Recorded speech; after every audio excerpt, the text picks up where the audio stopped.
This is Kathy Engelberg's worst nightmare. It's her worst nightmare because so much of what people have said has come true about the interest of this league. It hinges on one person. The celebration is over. The confetti never fell. One player leaves, the cameras pan to empty seats, and the broadcast energy flatlines.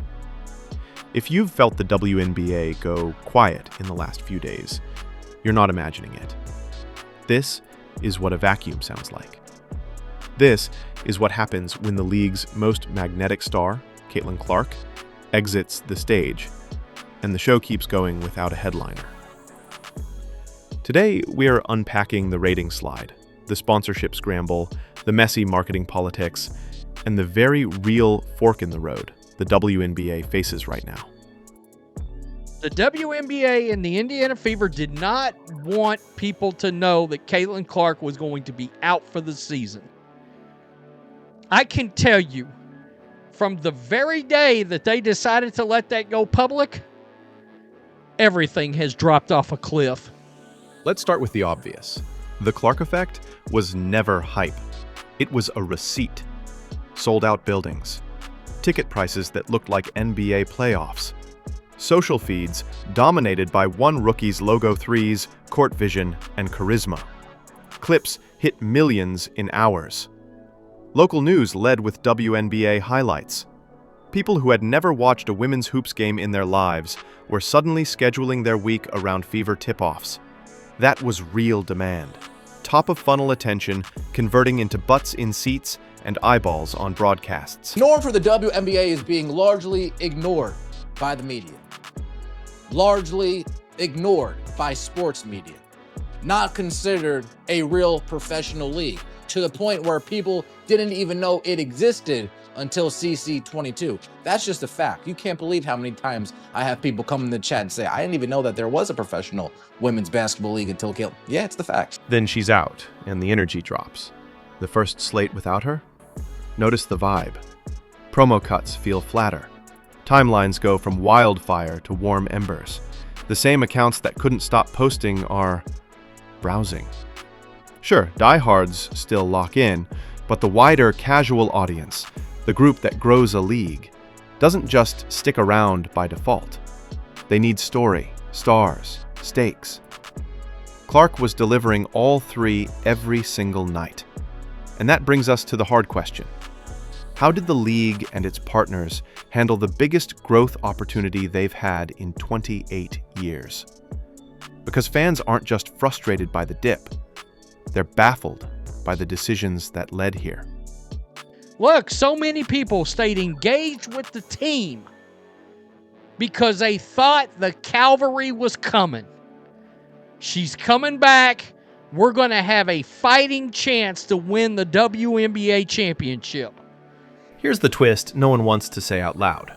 The WNBA finally had a breakout, mainstream, crossover star who pulled in non-traditional viewers. And instead of building the entire season's marketing arc around that, the message got diffused. Commercial inventory didn't mirror the moment. The signature product timeline slowed to a crawl. Clark kept lacing up Kobe's well into her rookie year, while people were literally asking, where's her shoe? 20 years ago, LeBron debuts and a signature drops as a statement. Fast. The brand says, this is our guy. We're betting the house. With Clark, it felt like everyone tiptoed, waiting to see if success would sustain before committing. That's not how you lead a wave. You get in front of it. Add in the playoff presentation choices. When you have a transcendent draw, you center her in your promo cadence. You isolate windows that don't fight the NFL. You build shoulder content around her, day in the life pieces, weekly studio features, mic'd up practice packages, rival diaries. You turn the whole calendar into, what's Caitlin doing this week? Without neglecting anyone else, but absolutely understanding who's moving culture. Instead, fans watched mixed signals, stars marketed by committee, highlight packages that buried the lead, and an officiating product that often felt like it punished visibility rather than protecting it. This has been a huge disaster as far as public perception for the WNBA. An entirely new group of people started tuning in to this league for one player and one player only. In fact, so many new people tuned into this league, the viewership for the Caitlin Clark games largely surpassed anything else going on in the WNBA. I would argue that the amount of Caitlin Clark fans are at least 3x. And the audience noticed. Go listen to the fan shows and podcasts this week. The theme is consistent. Jealousy, politics, agendas, pick your word, took priority over growth. Whether you agree or not, that perception is out there, loud. The idea isn't to tear down other great players. It's to be honest about demand. Sports are a star business. Every league that breaks through embraces that truth, and then uses the halo to lift everyone else. Quick timeout. Let's talk ball, because on-court matters. Indiana's season arc turned from lottery to legitimate. Clark and Aaliyah Boston making the All-Star team as a young core is no small thing. Game 2 versus Connecticut, Clark goes 25-6-9, hits big shots, and nearly drags a comeback on the road. That's not hype, that's production under pressure. Rare rookie territory. Think back to rookies who put up a 25-5-5 playoff line and how few there are. Meanwhile, Indiana's second-half identity finally started clicking. Pace, early drag screens, Boston seals, weak-side shooters relocating. They're a piece or two away. A rangy two-way wing, a veteran guard who can organize late clock, another switchable defender who lets Clark hide on low-usage corners. With smart additions and real off-season reps, that's a top 4 seed threat next summer. She knows just how much she means to everybody that buys those tickets. I mean, I would say at least like 90 to maybe not 95, but like 90% of the people in arenas were there to see Caitlin Clark, which of course they became fans of the Fever afterwards. But you know, Caitlin Clark is the draw. And then here's this one where she's actually in her street clothes. And yeah, these are, you know, pretty heartfelt photos, her in the huddle with her teammates. But I gotta say, this was quite a year. I mean, there came a certain point where people, including myself, were just like, what is actually going on? But back to the macro. Because the Fever's promise and the league's crossroads are colliding in real time. The ratings wobble isn't just numbers, it's leverage. It touches media rights talks, sponsor renewals, player salaries down the line, and every decision in the next CBA. When a league finally gets a tentpole moment, the job is to convert spike into plateau, to catch the falling knife of interest and set it on a stable shelf.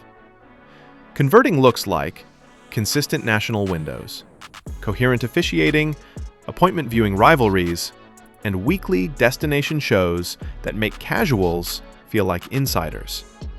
Converting looks like owning the story instead of reacting to it. Right now, fans are asking, why was Clark treated like an optional feature instead of the backbone of the campaign? Why did the playoff promo not lean fully into the person casuals actually rearranged their Sunday for?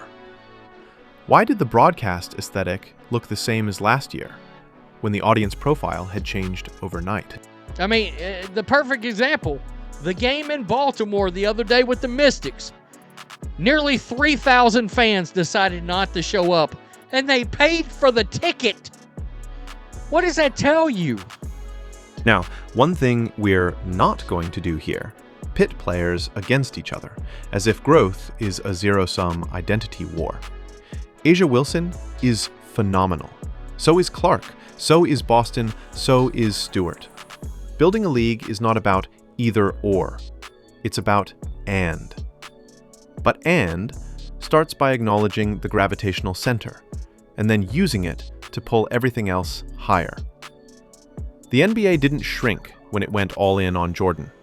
The WNBA won't shrink by centering the person who's demonstrably moving the needle. You lift the face of the league and then shine that light on the rest of the roster. This has been a full circle moment for the WNBA.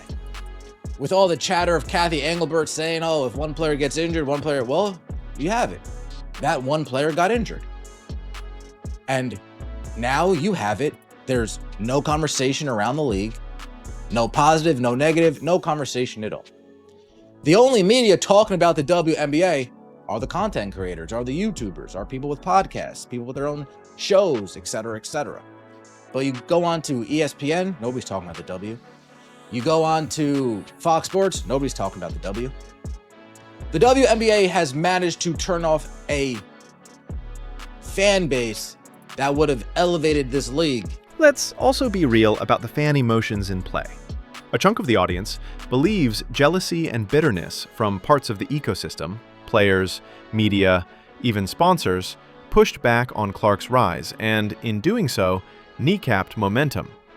Whether that's entirely fair or not, the perception exists, and perception drives behavior. If casuals think the league resents the person they came to see, they check out. The antidote is simple: visible unity. Market stars together. Post behind-the-scenes videos of rivals laughing in the tunnel. Show vets lifting rookies. Lean into the shared mission. Make "we're all building this" the headline, not the subtext. Where does this leave Indiana? In a pretty promising place. Year 1 gave Clark every possible rep. Blitzes, traps, switching bigs, playoff physicality, the nightly target on her back. She saw it all. Year 2, you'll see the counters. Early slips out of the drag, ghost screens with a shooting forward, Spain action to punish switches, more off-ball relocation to conserve energy, and wrinkles that get Boston deeper catches before the help arrives.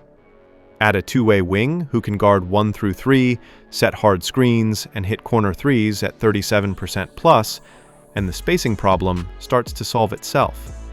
The Fever can absolutely be a top 4 team next season with a favorable schedule run, and even incremental leaps in defensive rating. For Clark individually, the roadmap is clear.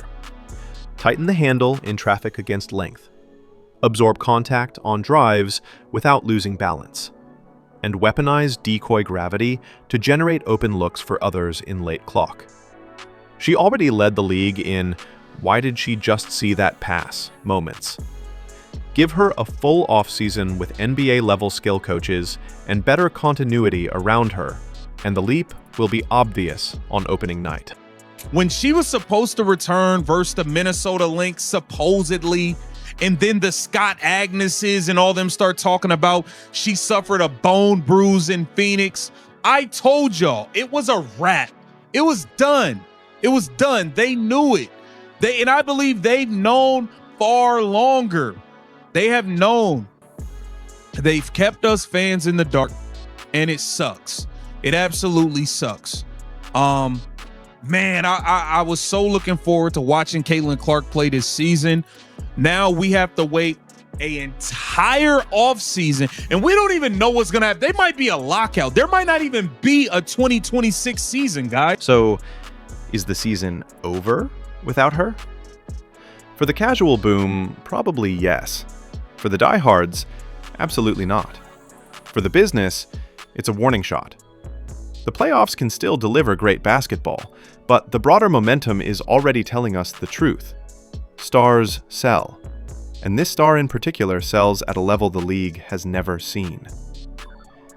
You could ignore that and hope the market behaves differently next year. Or you can build for what the market just screamed at you. Here's the bottom line.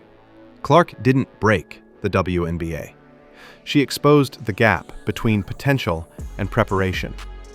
The demand was in the building. The infrastructure wasn't ready to catch it. That's fixable. That's the good news. The bad news is time moves fast. If you don't seize a moment, the moment leaves. Indiana's not going anywhere. Neither is Caitlin. The Fever will reload. The counters will be installed, and the second-year leap will be must-see TV. The question is whether the WNBA decides to be must-see TV with her. On purpose, not by accident. Not a surprise in the least. Caitlin Clark's gone.